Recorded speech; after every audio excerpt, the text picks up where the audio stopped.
Olá, estamos começando a primeira aula de máquinas elétricas para o curso técnico em eletroeletrônica.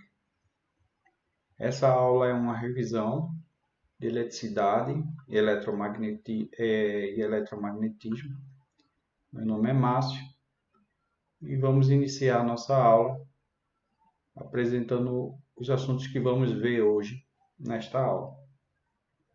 Vamos falar sobre força magnetomotriz, falar sobre eletroímãs, lei de Lenz, a regra de Fleming, indutores e capacitores e terminamos com potência trifásica. Então veja, quando eu tenho uma corrente elétrica circulando por um indutor, entenda-se aqui um indutor, um conjunto de espiras formadas a partir do enrolamento de um condutor, surge ali o que a gente chama de força magnetomotriz. Essa força magnetomotriz é diretamente proporcional ao número de espiras e a corrente elétrica que passa por essas espiras. O símbolo da força magnetomotriz é dado por Fmm, às vezes pode ser os três maiúsculos, e essa força é propriamente dita calculada através do produto do número de espiras pela corrente. Então, como a corrente é dada em ampere e o número de espiras é um número inteiro, mas vamos um número n inteiro, vamos dar como unidade a multiplicação de ampere e espira. Então fica ampere, corrente, e número de espiras, espiras. Então a unidade vai ser amperes, espiras. AE, certo? Às vezes esse E, ele não é incluído ou ele fica subentendido, tá bom?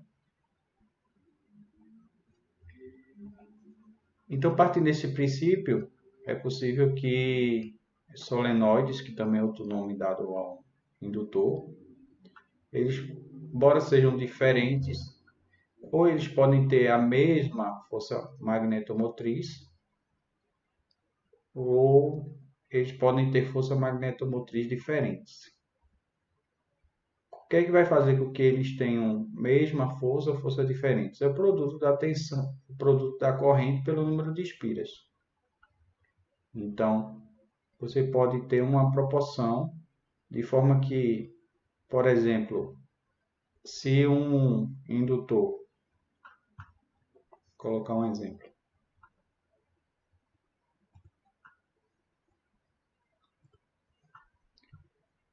imaginemos que você tem uma bobina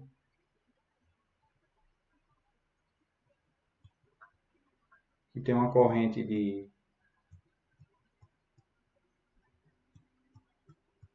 10 amperes e o número de espiras é 100. Então a força magnetomotriz seria 10 vezes 100, ou seja, seria 1000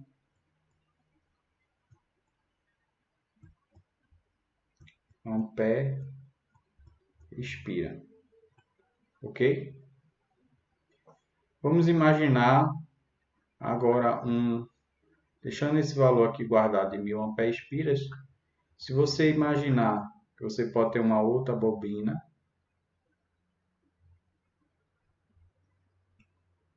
em que a corrente agora é 5.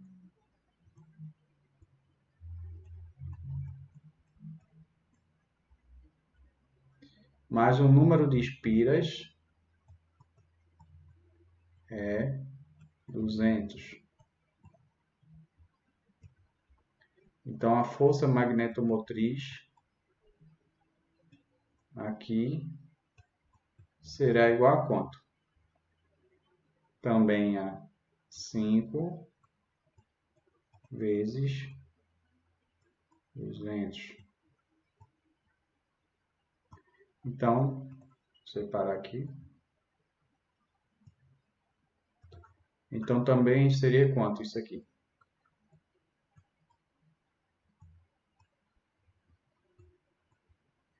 1000 ampere expira.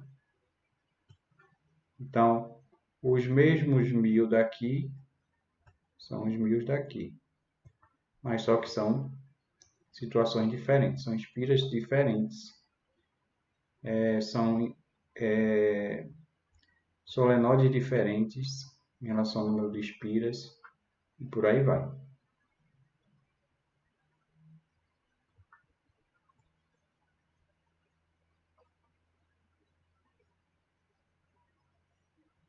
Certo?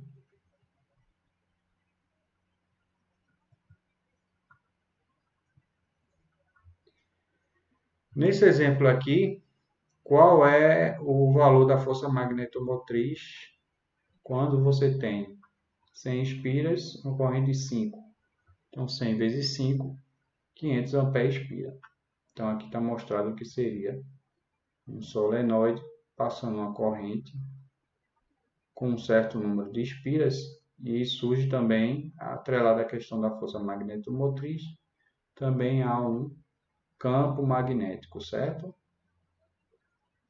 Uma corrente elétrica, nós vamos ver isso mais em detalhe, mas uma corrente elétrica cria um campo magnético.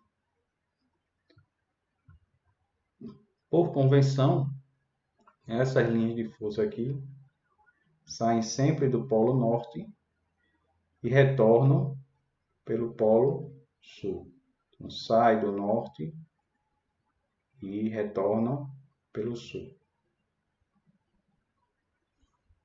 Essas linhas circulam continuamente por esse caminho formado pelo circuito magnético.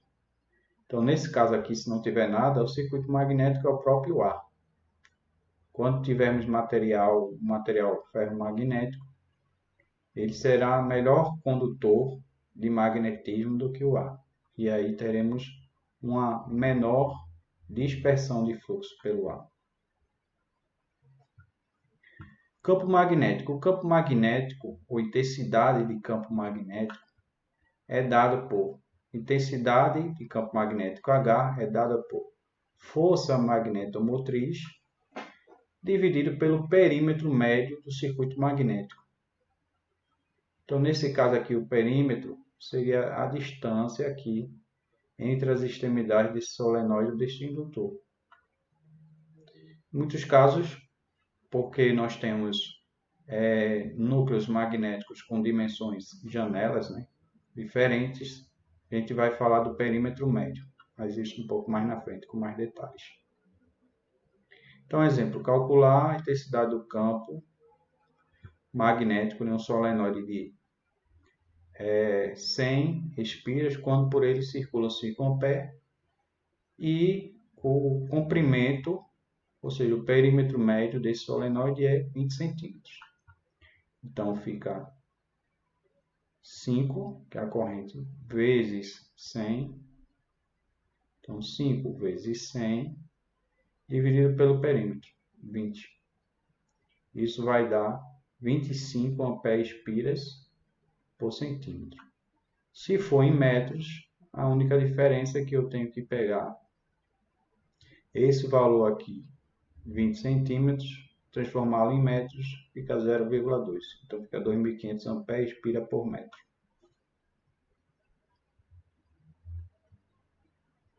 O eletroímã. O eletroímã é um conjunto, né, de um ou mais solenoides. Então, o solenoide ele já pode ser considerado um eletroímã.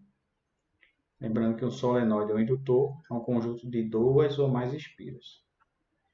E normalmente esses eletroímãs eles são montados num núcleo ferroso, núcleo de ferro. A distribuição de um solenoide sobre o fluxo magnético às vezes pode ser difícil de ser obtida devido à questão da dispersão do fluxo, certo? Mas um solenoide nada mais é do que um condutor enrolado em forma de hélice. Então, enrolado em forma de hélice, E se for aplicada a corrente, vai surgir um campo magnético. Sempre que tiver um condutor e ele estiver espiralado assim, se você aplicar uma corrente, vai surgir um campo magnético.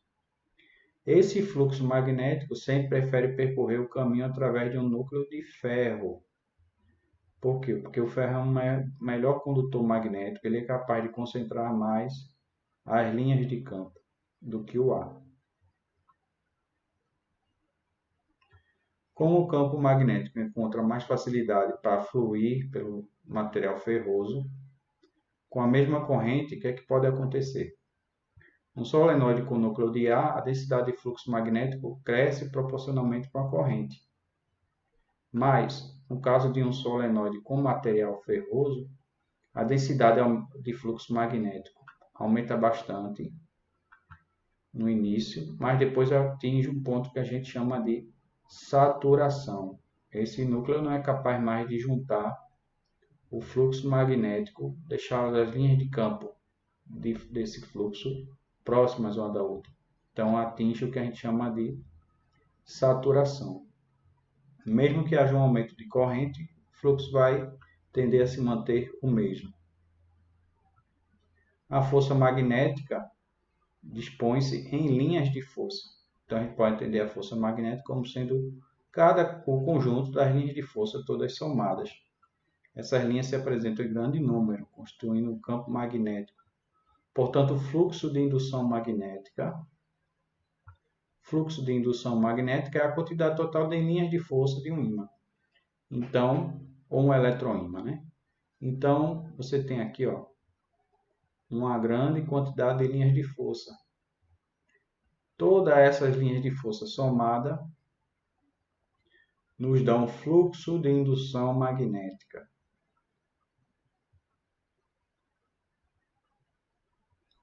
O fluxo de indução magnética é representado pela letra φ. Então, todas essas linhas de força somadas dão o fluxo de indução magnética representado pela letra φ.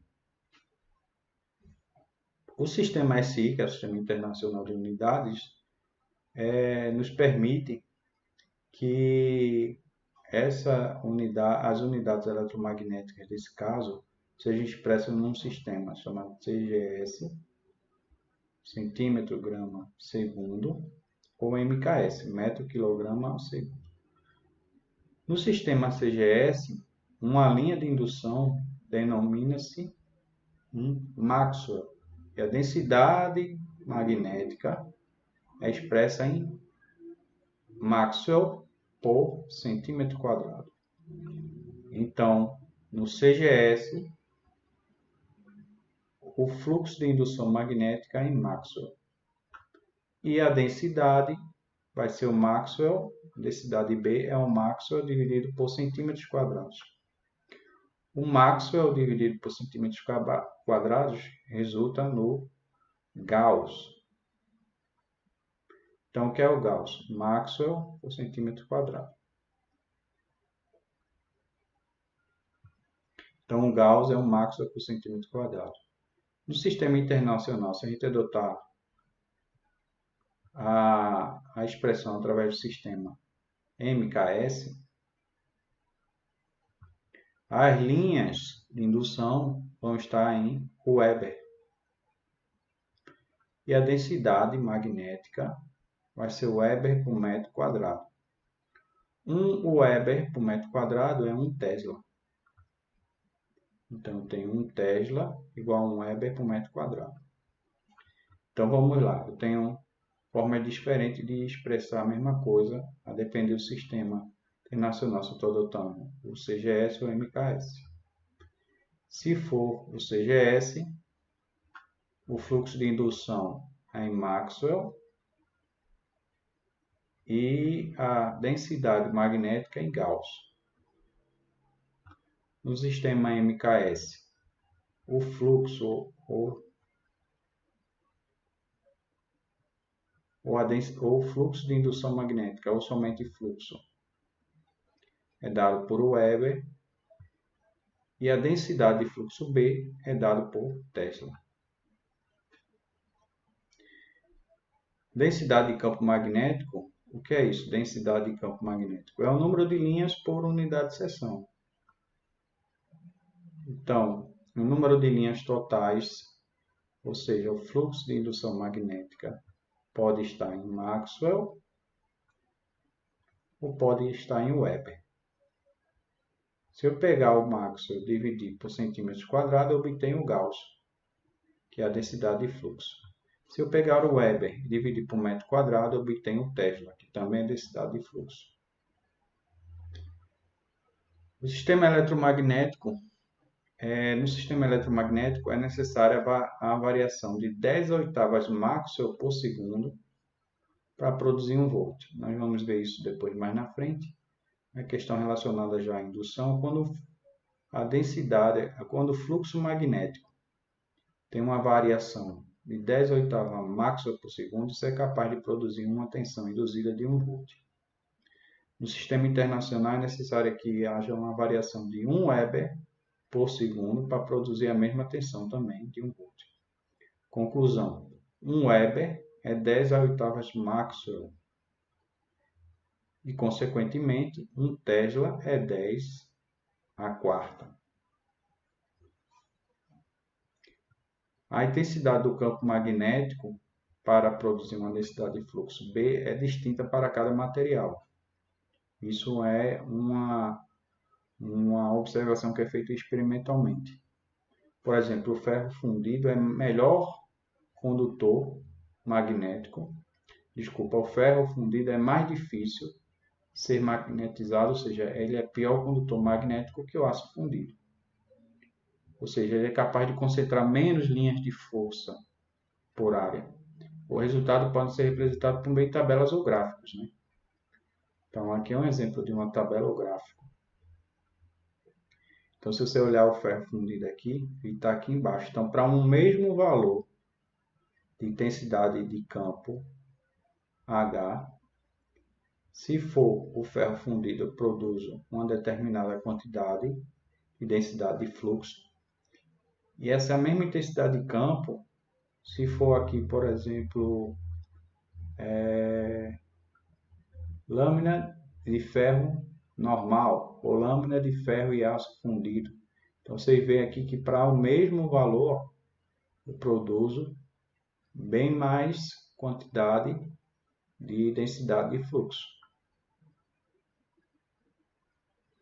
A transformação de Gauss para Tesla é feita de que forma? Como o Gauss é o número de linhas magnéticas existentes por centímetro quadrado, então para transformar Gauss em Tesla, basta que você faça a relação de 1 metro quadrado igual a 10.000 centímetros quadrados.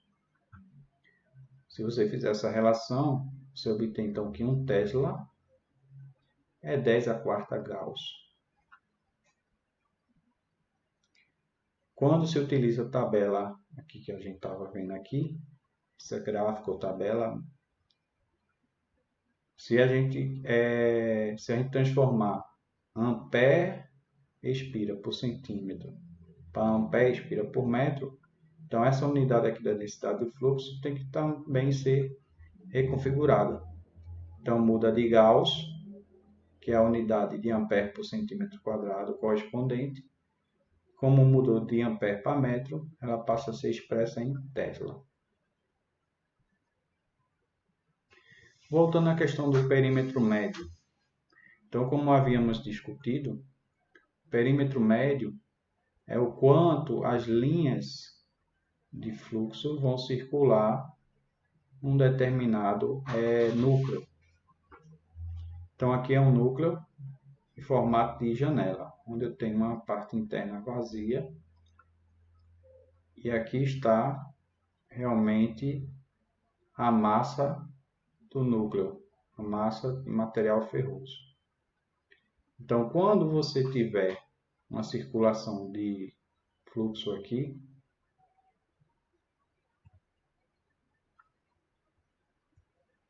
então vamos imaginar a seguinte situação. Você tem linhas circulando aqui em cima, mas linhas também circulando aqui embaixo. Então, essas linhas de campo aqui que circulam aqui em cima, elas têm que vir por aqui, percorrer essa face externa e voltar. Já as linhas mais internas, elas percorrem só essa janela aqui e voltam.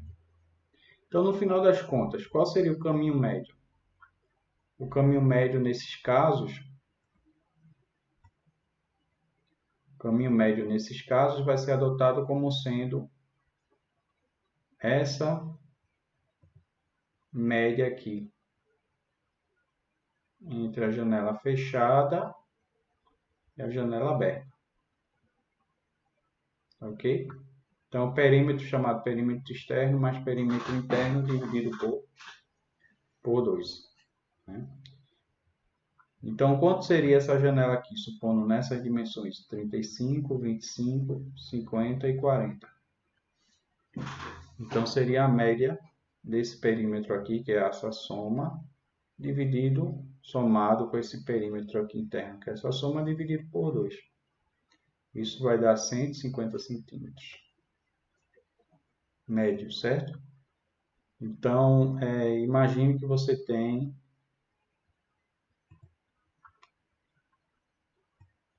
um enrolamento aqui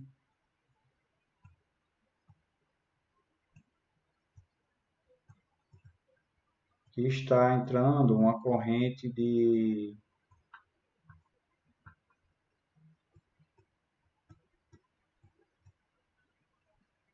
10 amperes.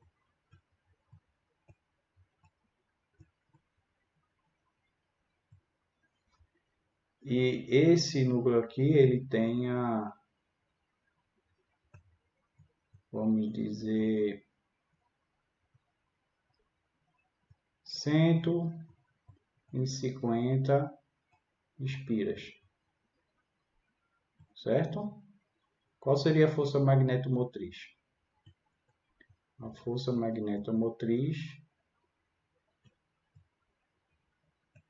seria 10 vezes 150. Seria quanto? 1.500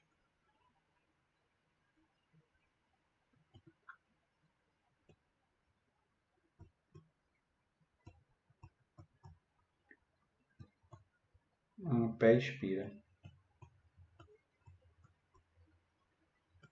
Se eu quiser saber quanto é a densidade, a intensidade de campo, vamos dizer, o H. O H é definido como o quê? A força magnetomotriz dividida pelo perímetro médio. Então, o que é que você teria aqui? 1.500. Se eu quiser colocar em centímetros, seria 1.500 dividido pelo perímetro médio, 150.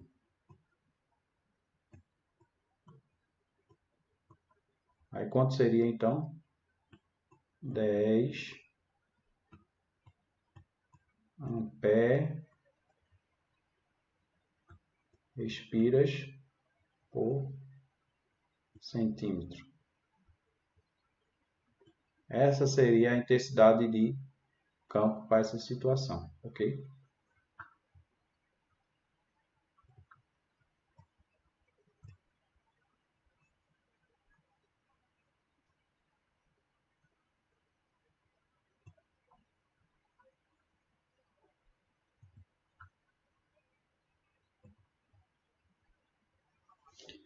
Vamos falar agora sobre a chamada regra de Lenz ou lei de Lenz.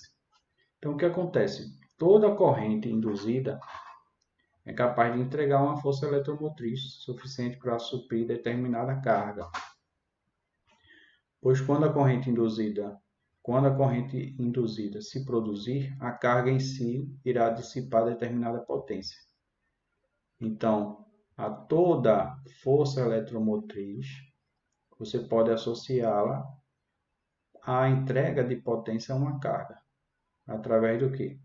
Da corrente induzida, através da força eletromotriz criada. A força eletromotriz produzida, o que é, na verdade, força eletromotriz? É uma tensão, certo? Então, a força eletromotriz produzida pela corrente tem um determinado sentido. Então, quando você quiser avaliar em termos de força eletromotriz ou tensão, você tem que, além de olhar o valor da grandeza da corrente induzida, você também tem que olhar o sentido. A corrente forma um campo magnético, conforme a espira se aproxima de um ímã, por exemplo. Então, veja aqui nessa situação. Se você tem um ímã e aqui tem uma espira.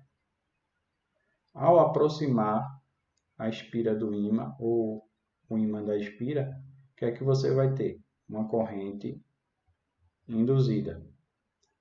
Que se você colocar aqui, por exemplo, um LEDzinho ou qualquer coisa, você vai ver que vai acender. Então, a corrente forma um campo magnético conforme a espira se aproxima de um ímã. Com base na regra da mão direita, que nós vamos detalhar também um pouquinho mais na frente, podemos dizer que a corrente induzida forma um polo norte do lado da espira que está apontando para o ímã, onde esse polo irá se repelir com o polo do outro ímã indutor, sendo que devemos gastar energia para aproximar o ímã. Então, o que quer dizer isso?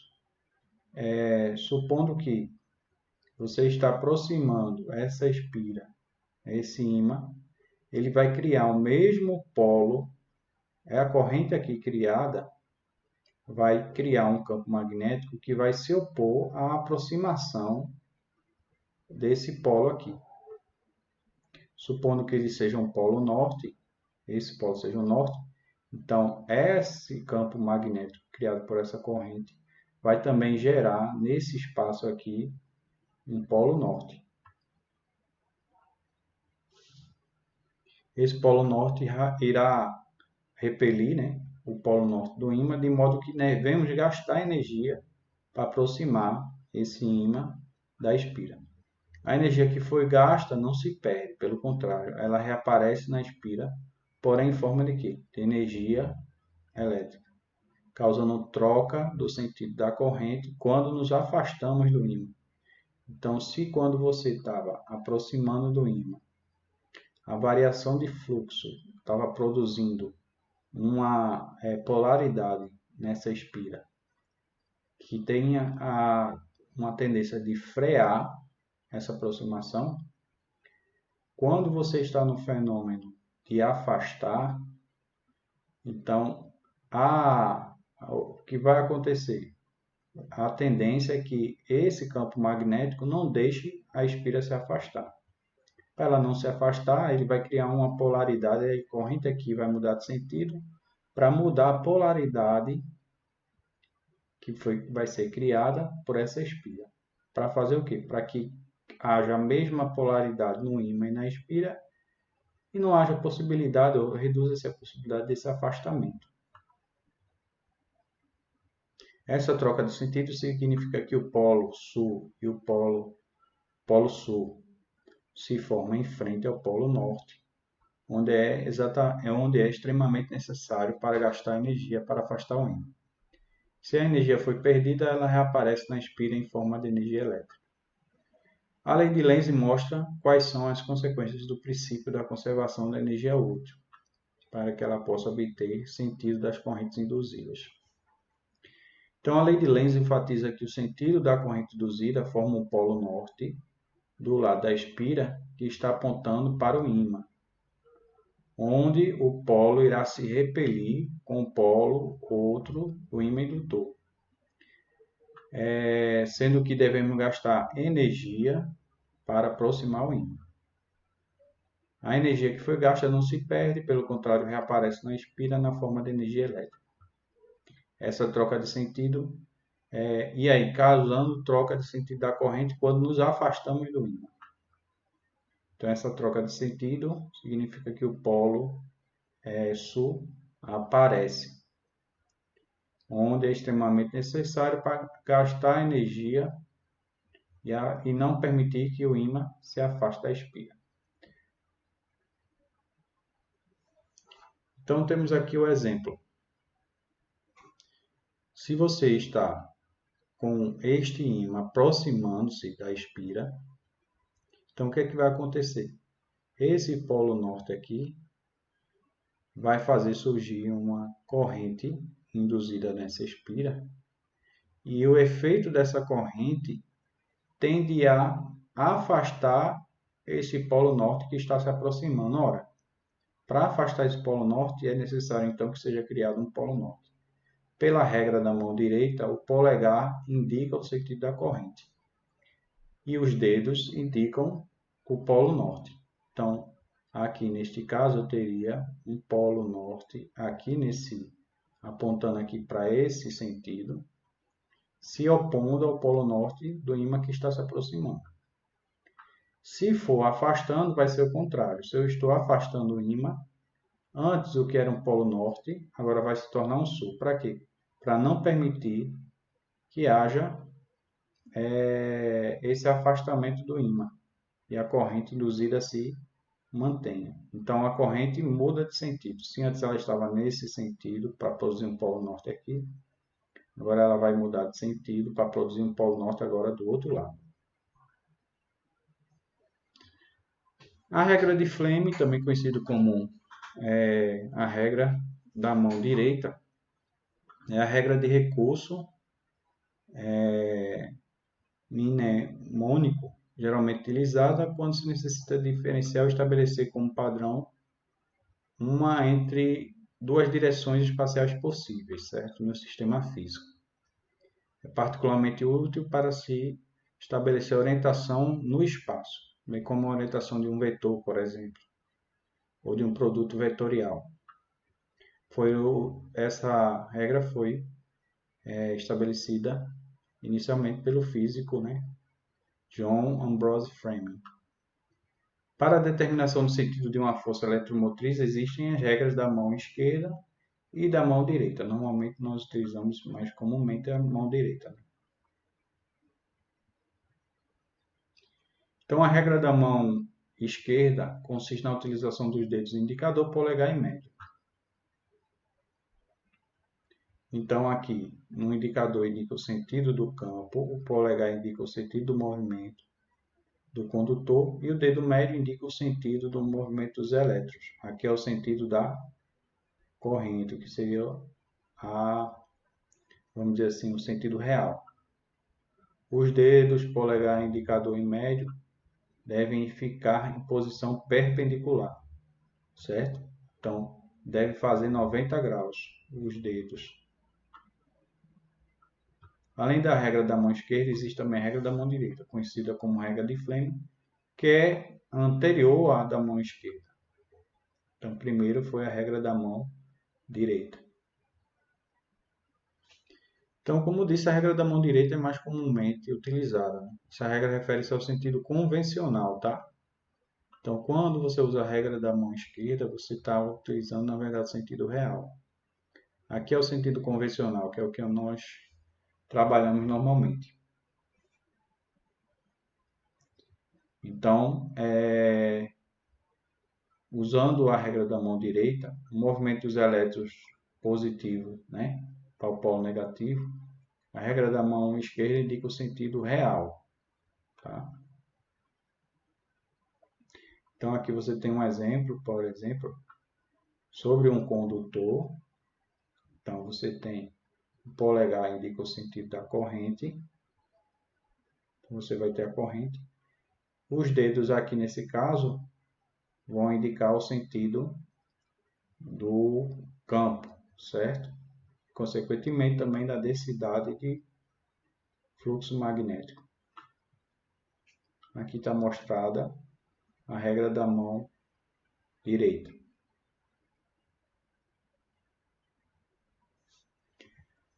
Vamos falar sobre capacitores e indutores.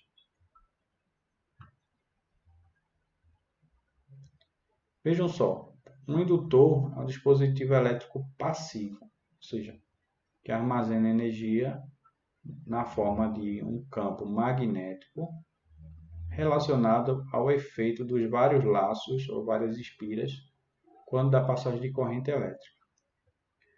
O indutor pode ser utilizado em circuitos como filtro para frequências baixas ou altas, depende do que você quiser usar.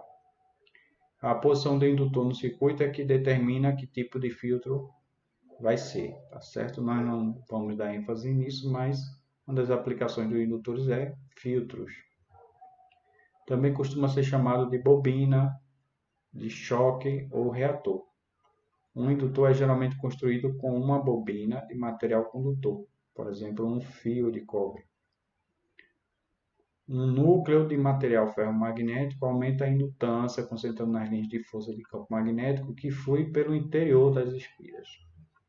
Então, a potencialização do campo magnético devido ao efeito somado das espiras. Os indutores podem ser construídos de circuitos integrados, utilizando o mesmo processo que é usado por chips de computador, por exemplo, hoje em dia. Nesses casos, normalmente o alumínio é o material condutor. Porém, é rara a construção de indutores em circuitos integrados, né? Eles são volumosos, uma pequena escala é praticamente Eles são volumosos em uma pequena escala e praticamente restritos, sendo mais comum o uso de circuito chamado girator, que utiliza um capacitor comportando como se fosse um indutor. Então, não são muitas, aqui só está dando ênfase em uma aplicação, tá bom? Pequenos indutores usados para frequências muito baixas são algumas vezes feitos com fio mesmo, através de um cilindro de ferrite. Vamos falar sobre a indução. O princípio da geração de energia elétrica baseia-se no fato de que toda vez que você tem um condutor, esse condutor se movimenta, toda vez que você tem um condutor, esse condutor se movimenta no interior de um campo magnético, aparece nesse condutor uma DDP, uma diferença de potencial. Então, toda vez que você tem um condutor, esse condutor está imerso no campo magnético e há uma variação percebida de fluxo desse condutor em relação a esse campo magnético, surge uma diferença de potencial. Essa tensão gerada pelo movimento relativo, né, do condutor no interior de um campo magnético é chamada tensão induzida. Então, Faraday era um cientista inglês que realizou estudos com o eletromagnetismo e determinou as condições necessárias para que uma tensão seja induzida no condutor. Essas observações podem ser resumidas em duas conclusões principais, né? Que estão relacionadas às conclusões que compõem as leis da autoindução e indução. Quando o condutor elétrico é sujeito a um campo magnético variável, uma tensão induzida tem origem nesse condutor, que é o que nós estávamos falando aqui. Para ter um campo magnético variável no condutor, pode-se manter o campo magnético estacionário ou movimentar o condutor. Ou o contrário, manter o condutor parado e variar o campo magnético. A magnitude da tensão induzida é proporcional à intensidade do fluxo magnético e à velocidade dessa variação. Significa que quanto mais intenso o campo, maior será a tensão induzida. É assim que funciona e esse é o princípio de funcionamento dos geradores. O fenômeno da autoindução faz com que o comportamento das bobinas seja diferente, por exemplo, de resistores. Em que sentido? Imaginemos que aqui você tem um circuito de bateria ou fonte, né, CC, e aqui um resistor. Se você fechar essa chave, em um determinado instante, a corrente que era zero, ela aumenta instantaneamente para um valor que vai estar relacionado pela tensão e a resistência desse circuito. Se nós tirarmos esse resistor e colocarmos um indutor, o que é que vai acontecer? O comportamento não será o mesmo. a corrente atinge um valor máximo somente algum tempo depois. Então, você fecha a chave, então vai ter um aumento gradual aqui, e depois de um determinado instante, é que vai atingir um valor aqui fixo de corrente, da tensão dividido pela resistência. Aí, nesse caso, a resistência seria o quê? A resistência realmente dos fios que formam esse circuito e formam o próprio indutor. Esse atraso para atingir a corrente máxima, como está mostrado aqui, ó, então não foi instantaneamente, demorou um tempo. Então esse retardo aqui deve-se à indução e pode ser mais bem entendido se for imaginado passo a passo o comportamento de um circuito composto de uma bobina e uma fonte CC. Enquanto a chave está desligada, não há campo magnético ao redor das espiras, né? Porque também não há corrente. No momento em que a chave é aberta, inicia-se a circulação de corrente na bobina, né? Na verdade, no momento que a chave não é mais aberta, né? Começa a ser fechada. Com a circulação da corrente surge um campo magnético nessas espiras. Então imagine aqui, ó. Eu tenho um conjunto de espiras aqui, certo?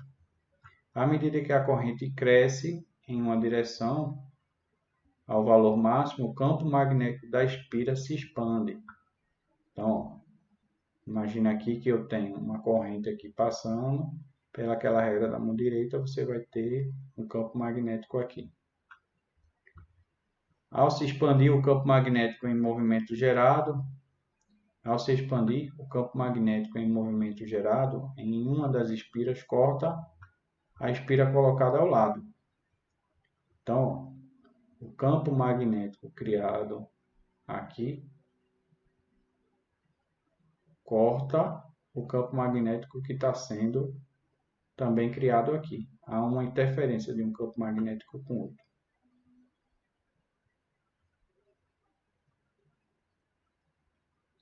Aqui nós podemos ver, né, o campo magnético cortando as espiras subsequentes.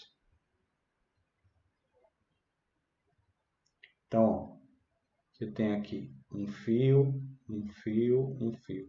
Então, vem, entra aqui, faz a volta, vem, entra aqui, faz a volta, vem, entra aqui, faz a volta, vem. De forma que se você usar a regra da mão direita, você vai ter o fluxo aqui nesse fio, fluxo aqui nesse fio, fluxo nesse fio.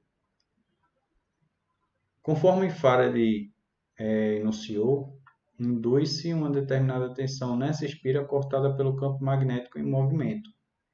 E cada espira da bobina induz uma tensão elétrica na espira vizinha. Lógico que se você tem um campo magnético aqui, e esse campo magnético está crescendo, vai gerar tensão no campo magnético, vai gerar tensão no condutor aqui próximo, né, que também estava criando o seu campo magnético. Assim, a aplicação da tensão em uma bobina provoca o aparecimento de um campo magnético em expansão, que gera na própria bobina uma tensão induzida. Esse fenômeno é chamado de autoindução, certo? Então, o que é autoindução? É a propriedade de uma espira vizinha induzir tensão em outra aqui, certo? A tensão gerada na bobina por autoindução tem polaridade oposta à tensão que está sendo aplicada nos terminais. Então, isso é denominado de força contra-eletromotriz, ou força contra-eletromotriz, simbolizado dessa forma. Resumindo, quando a chave do circuito é ligada, fechada, uma tensão com uma determinada polaridade é aplicada à bobina. Então, aplica-se aqui a tensão. Então, tem aqui a tensão, quando eu fecho, essa tensão é transferida para o indutor. A autoindução gera na bobina uma força contra-eletromotriz de polaridade oposta à tensão. Então, no momento que você fecha, devido àquele fenômeno que estávamos falando, então aqui ó, vai criar-se um polo positivo e aqui um polo negativo.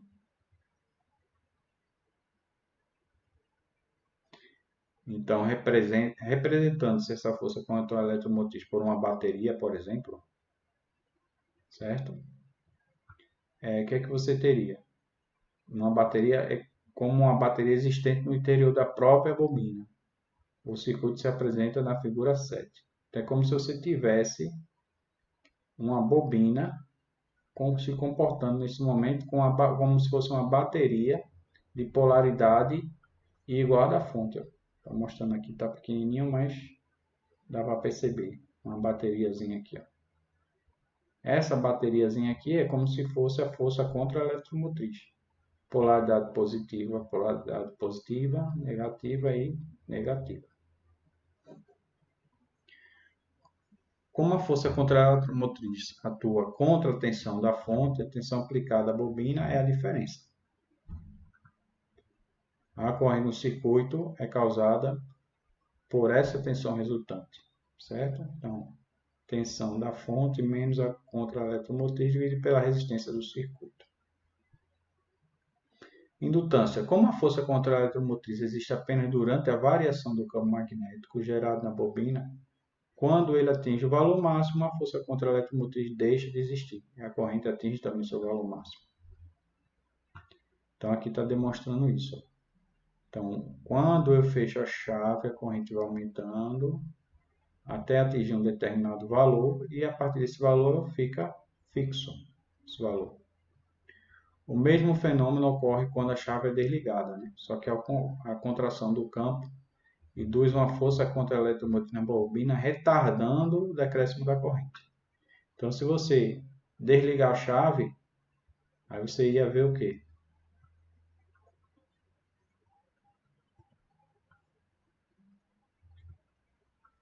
Então, imaginando que você chegasse a um determinado ponto aqui, você vai desligar a chave.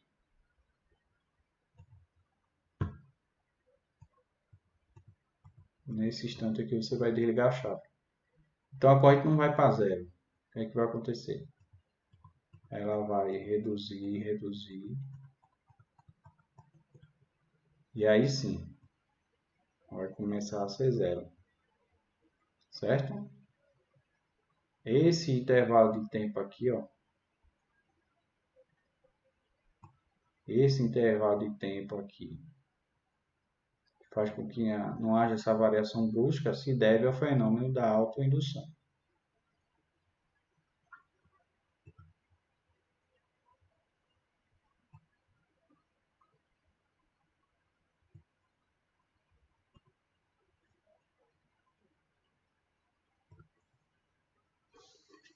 Então, esse fenômeno ocorre quando a chave é desligada e a contração do tempo e a contração do campo induz uma força contra-eletromotriz, reduzindo o decréscimo da corrente, né, de forma instantânea. Essa capacidade de se opor às variações da corrente é denominada indutância e é representada pela letra L. A unidade de medida da indutância qual é? Representada pela letra H, que é H de Henry, e possui seus múltiplos e submúltiplos. Então, milihenry e microhenry. Então, a unidade fundamental da indutância L é o Henry, mas também pode encontrar o milihenry e o microhenry. A indutância de uma bobina depende de vários fatores, tá? Material, seção, o tipo do núcleo, número de espiras, por aí vai. Como as bobinas apresentam indutância, elas também são chamadas de indutores.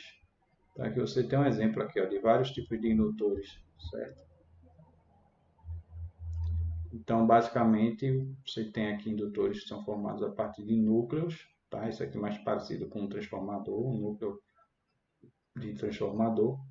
Mas aqui o que é que você tem? Núcleos, materiais ferrosos enrolados, né? Com um condutor espiralado aí ao redor desse núcleo. Associação de indutores. Os indutores podem ser associados tanto em série como paralelo. Na associação série, como está aqui, ó, onde você termina um indutor e começa outro, a indutância total é similar à associação feita com resistor. A indutância total é a soma das indutâncias parciais. Em paralelo, também é muito similar ao resistor. Então, quando você bota dois indutores em paralelo, a indutância total é o inverso da soma dos inversos dos valores individuais de cada indutor.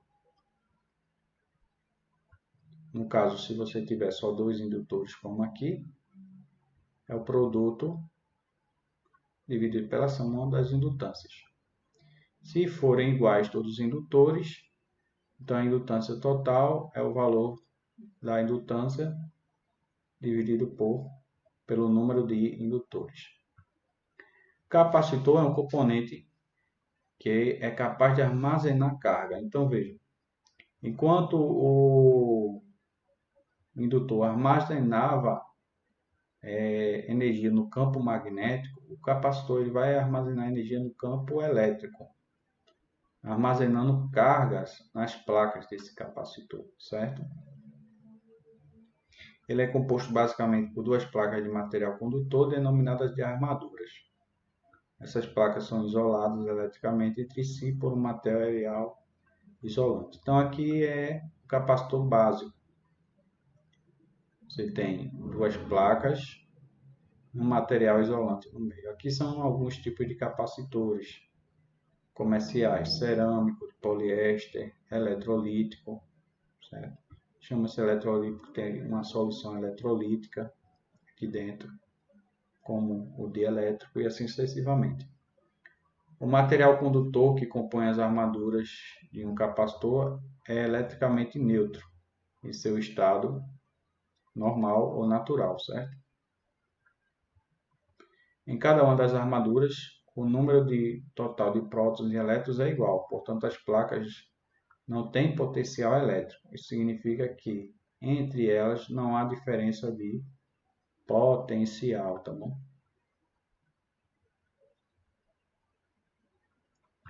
Armazenamento de carga. Quando você liga um capacitor, os terminais de um capacitor a uma fonte CC, o que acontece? Ele fica sujeito a uma diferença de tensão. O campo elétrico da bateria aplicado a cada uma das armaduras faz surgir entre elas uma força chamada de campo elétrico, que nada mais é do que uma força de atração ou repulsão de cargas de sinais diferentes ou sinais, mesmos sinais, certo? O polo positivo da fonte absorve elétrons da armadura ao qual está conectado, enquanto que o polo negativo fornece elétrons. Então, o polo positivo aqui, ele está ligado a essa placa, né, essa armadura, e o polo negativo aqui. Então, quando você tem a ligação, a armadura que fornece elétrons à fonte fica com íons positivos, adquirindo potencial positivo. Então, esse aqui que está positivo acaba atraindo elétrons daqui. E esse aqui que está negativo, o que é que vai acontecer? Vai fazer com que haja excesso de elétrons aqui. Então, aqui vai ter uma quantidade de elétrons vindo para cá, e aqui, esse polo negativo, uma quantidade de elétrons sendo jogados para cá. A armadura que recebe os elétrons da fonte fica com íons negativos, né? Para análise do movimento dos elétrons no circuito, usa-se o sentido eletrônico da corrente, que seria o sentido real. Isso significa que ao conectar o capacitor a uma fonte CC, surge uma diferença de potencial nas armaduras, justamente. Porque um ponto vai estar com falta de elétrons, que está ligado ao polo positivo, e um ponto vai ter excesso de elétrons, que está ligado ao polo negativo. A tensão presente nas armaduras do capacitor tem um valor tão próximo ao da fonte que, para efeitos práticos, a gente considera esse valor aqui dessa tensão nas placas igual ao da fonte. Quando o capacitor assume o mesmo valor das tensões aqui da bateria, então admite-se que ele está carregado, ou seja, o potencial daqui dos terminais da bateria e do capacitor são iguais. Ele está carregado. Após ter sido carregado, o capacitor for desconectado da fonte DC, suas armaduras permanecem com uma tensão. Isso significa que após desconectado ainda existe tensão lá no capacitor. Ou seja, se tem tensão, tem energia. Isso pode ser utilizado para determinadas situações, né? Mas se você quiser descarregar o capacitor, a forma ideal de você descarregar o capacitor é fazendo uma ligação entre esse capacitor e um resistor, de forma que a energia armazenada aqui seja dissipada na forma de calor no resistor.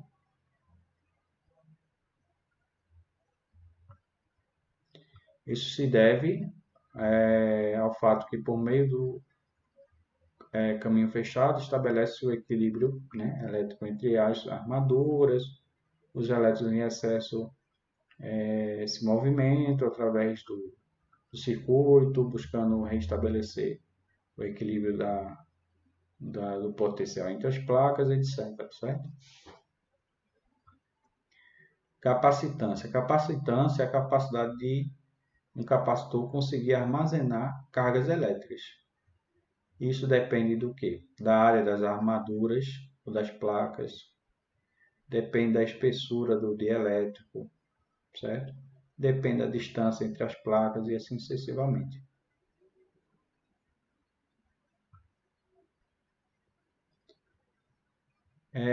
Da natureza do dielétrico, né, como estava falando, essa capacidade de armazenar carga é denominada o quê? Capacitância.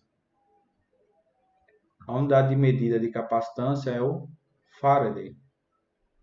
Por ser uma unidade considerada muito grande, para se atingir o valor de um Faraday, seria um capacitor de dimensões muito grandes, por exemplo. Quase sempre são somente utilizados os submúltiplos, né? Microfaraday, que é um micro, que equivale a 10 a menos 6 Faraday. O nanofaraday, que é um nanofaraday, que equivale a 10 a menos 9 Faradays. Ou picofaraday, picofaraday, que é 10 a menos 12 Faradays. Além da capacitância, os capacitores também ainda têm outra característica que deve ser observada, que é a tensão, né, de trabalho, que ele pode suportar entre as suas placas. A aplicação do capacitor de uma tensão superior, o que é que vai causar? Vai provocar um rompimento do dielétrico. Aquele dielétrico que fica entre as placas não será capaz mais de isolar. Na maioria dos capacitores significa perda permanente, ou seja, o capacitor é danificado permanentemente. A associação de capacitores pode ser feita, assim como a associação de indutores e a associação de resistores. Pode ser série, paralela ou mista. E aí nós vamos ter uma diferença em relação ao resistor, que vai ser justamente o inverso do que é feito com o resistor e com o indutor. Quando você tem capacitores em paralelo, a capacitância total é a soma das capacitâncias individuais.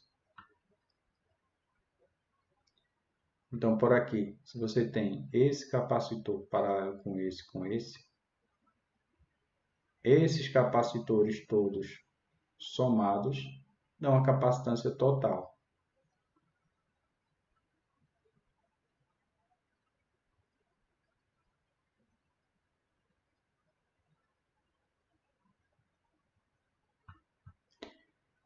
Essa é a associação paralela, tá bem? É a soma. Na associação série, vai obedecer a regra da associação paralela de indutores e capacitores. A capacitância total é a soma dos inversos de cada capacitor, ou, no caso de 2, o produto dividido pela soma. Se você tem N capacitores iguais ligados em série, é a capacitância dividido pelo número de capacitores. A tensão de trabalho da associação série, quando se aplica uma tensão, né? Uma associação série, o que vai acontecer? Você tem uma divisão de tensão.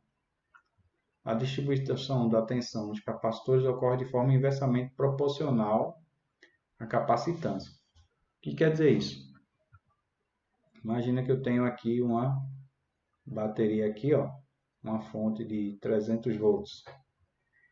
Então, se as capacitâncias forem iguais, vai ficar 100, 100 e 100. Mas se elas forem diferentes, então, como a regra foi dita, a distribuição da tensão ocorre de forma inversamente proporcional à capacitância. Ou seja, quanto maior a capacitância, menor a tensão. Quanto menor a capacitância, maior a tensão.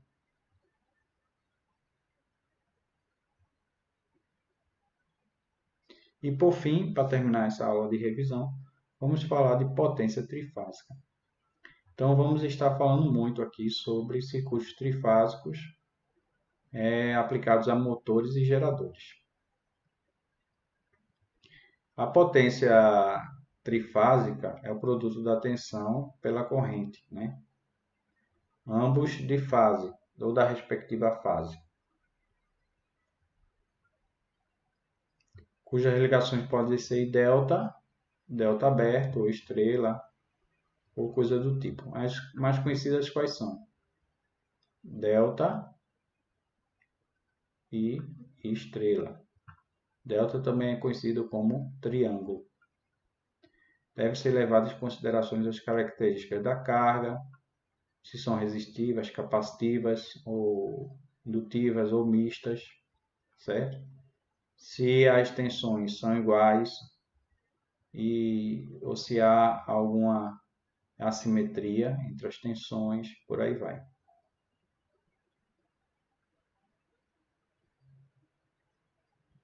Então aqui está um exemplo de um circuito trifásico, onde eu tenho três tensões A, B e C em um condutor comum, chamado de neutro.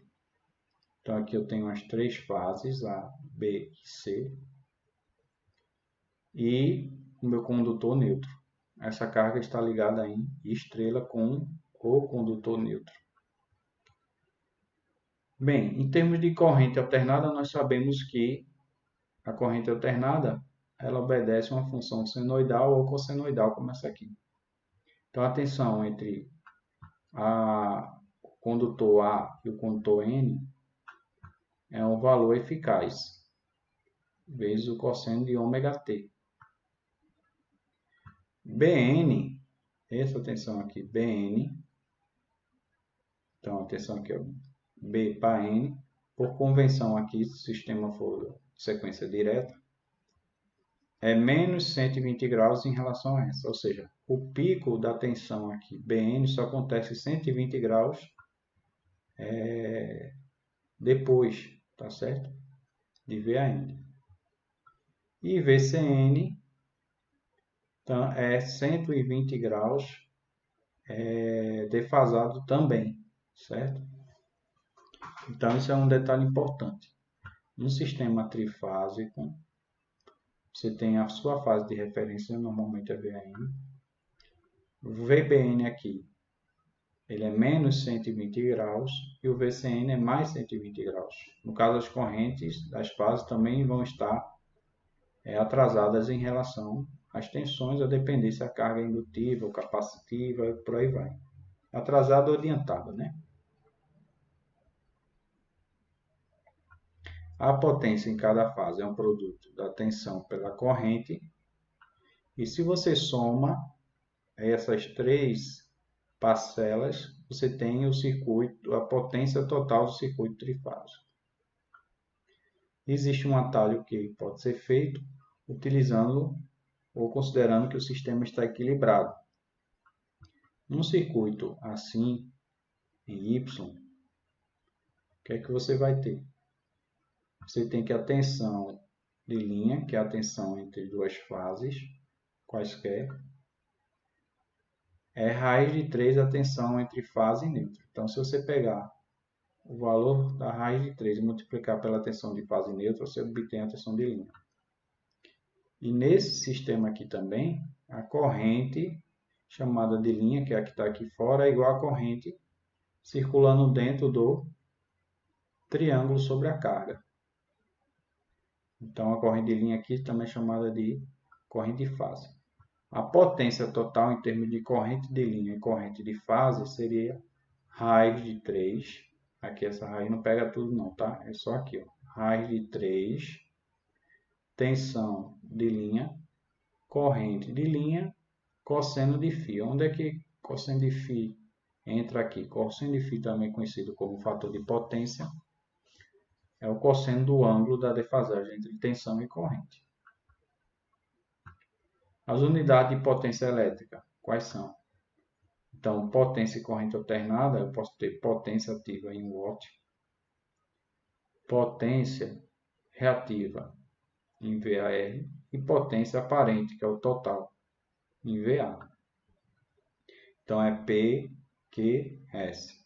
Potência ativa, potência reativa, potência aparente. Lembrar que isso aqui não é uma soma, quando fala total, não é uma soma algébrica, certo? Lembrar sempre dessa questão de que se você quer saber o S em um determinado circuito, o S é a raiz quadrada de quem? Da potência ativa ao quadrado mais a potência reativa ao quadrado, certo? E onde vem isso? Isso vem daquela relação do triângulo retângulo aplicada ao sistema de potência aqui em corrente alternada, dito triângulo de potências. Então, vamos dizer que aqui você tem uma potência. Deixa eu utilizar aqui.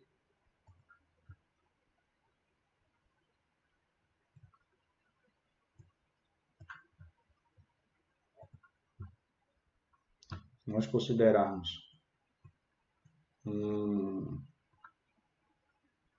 sistema de potência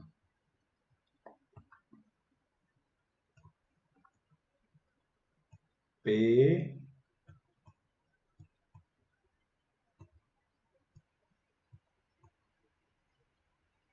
potência ativa é sempre estar nesse eixo. O reativo pode estar para cima, no eixo Y, ou para baixo. Vamos considerar que esteja assim para cima. Então, aqui está meu Q. E o S, que é o total, vai estar aqui. S. Então, P mais Q igual a S. Mas isso aqui é uma soma num triângulo retângulo. Essa soma aqui é como se estivesse somando esse P aqui como um vetor, que na verdade é um fasor, com esse outro aqui, que é Q, que é como se fosse um vetor, mas aqui é como se fosse um fasor. Então, P mais Q, né, seria S. Então, como se eu estivesse fazendo soma de dois vetores, né, P e Q, então isso o módulo dele é Q. Raiz quadrada de P ao quadrado mais Q ao quadrado, certo?